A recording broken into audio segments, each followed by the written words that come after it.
Welcome back to our channel. Today we will be talking about how Germany officially isn't a religious state, but outdated laws let churches enjoy taxpayer-funded perks and minimal accountability, including discrimination, rights violations, and abuse cover-ups, all while contributing little to public welfare. We try to be as objective as we can, so let's get started. I thought about starting a real church, but then it hit me, wait, I really just want to roast the church. Perfect career change. Now, Germany officially isn't a religious state. Thank you, Constitution, but don't get excited just yet. The problem isn't religion existing. It's that Germany lacks secularism, the actual separation of state and religion. Think of it like this. Secularism says you can exercise religion, but it should be your private thing. Like, say, masturbating at home, not something you bring up in public. But guess what? Germany doesn't have this separation, and instead, we get centuries-old special rights for Christian churches that have somehow outlived time.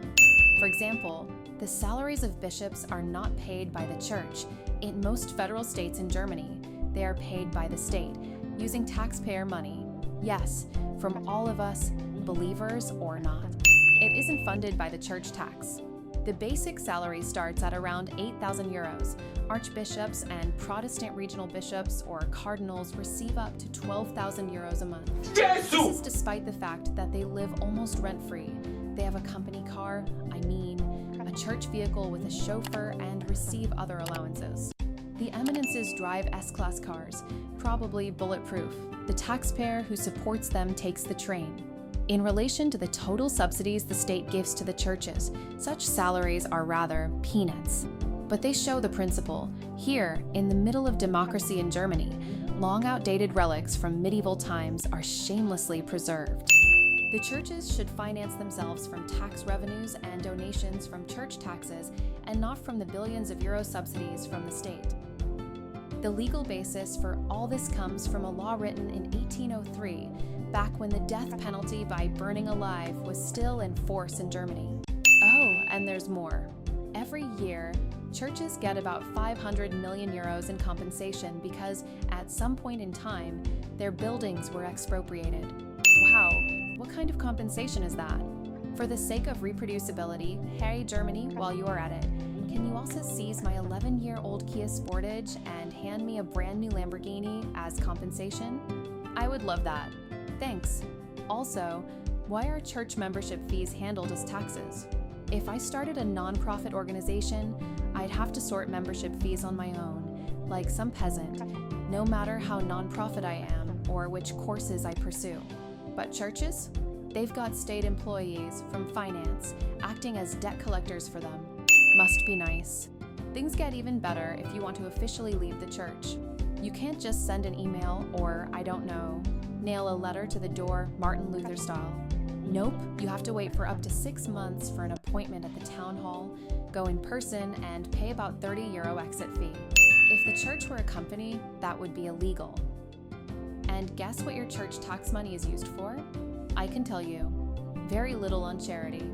Most of it goes to paying the numerous dioceses and parish staff. If Jesus had this many employees back then, the Bible would be called Jesus and his 12.5 thousand administrative assistants. For example, the Caritas, the Catholic Church's welfare organization, is Germany's largest private employer with over 650,000 staff and operates over 2,500 Catholic hospitals, which is cool. But how much money from your church tax ends up in these Catholic hospitals? Your guess is as good as mine. Yeah, it's actually zero. Nada. Nix. Nothing. There is no church tax involved. The same goes for the Protestant-run Diakonie hospitals. They are fully state-funded. Oh, and don't assume churches are good employers either. Publicly funded, but with perks.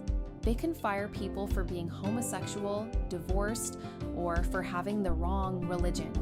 I am sure people with other denominations get hard times too. Try pulling such practices in a private company. You get sued for discrimination because it's highly illegal.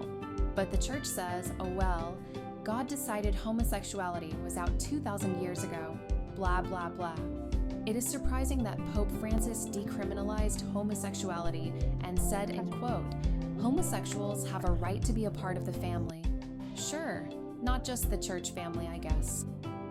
Employees also simply don't have the right to go on strike or protest injustice. Well, injustice can't happen in the church, right? This is why Caritas blocked a collective agreement some time ago that could have improved life for hundreds of thousands of people working in elderly care. Fun fact, Caritas is Latin for charity, which feels like satire at this point. Schools can't escape either. Religion teachers who teach in schools got their degrees from a university. The people who train religion teachers at universities aren't chosen by universities, they're handpicked by the churches. Knowing that a university is a place where science is the focus, and from history the church and science don't agree on many issues, it can be compared to a company like Shell, training climate researchers. It wouldn't work. And if church recruitment through schools wasn't enough, churches also get a pass on actual crimes. Speaking of injustice, let's talk about misdemeanor. Between the 1950s, after World War II, and 2014, at least over 3,600 people were abused by Catholic clergy in Germany. And recent research shows that the number could actually be up to 6,000. And yet, the church never reports these cases themselves and obstructs the investigation wherever it can. Instead, they handle things internally, which means covering it up. The Catholic Church even has its own canon law, the Codex Lauris Canonici, and you can tell from the name that this is a brand new entity. Since the 1980s, there has been a separate chapter dealing with sexual misconduct by church members. So what happens to perpetrators? Surprisingly, as you would have guessed, usually nothing at all. I have always believed that the clergy from the Catholic Church not allowed to get married favors such acts of abuse on people. Perhaps the church should cancel the celibacy for the clergy, just like the Protestant churches. The state simply turns a blind eye. In Germany, no public prosecutor has ever searched a diocese's administration, and abuse of people in their care is time-barred in many cases after just 5 years. Just 5 years, I tell you. But if anyone evades taxes, he still has to pay them back even after 10 years. Now you see where the state sets its priorities.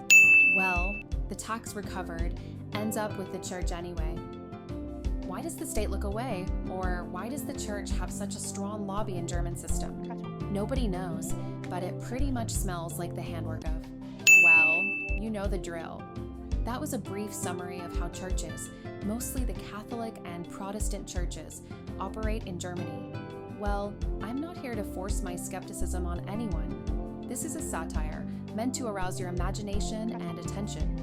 And dear Christians, please don't force your worldview on others, unless, of course, you can prove to us that we're not all distant cousins descended from Adam and Eve. Yeah? Cheers. If you like such videos and reviews, please like, share, and subscribe to get similar videos and updates when we post them. If you'd like us to review similar topics, send them to us and we will do just that. Cheers.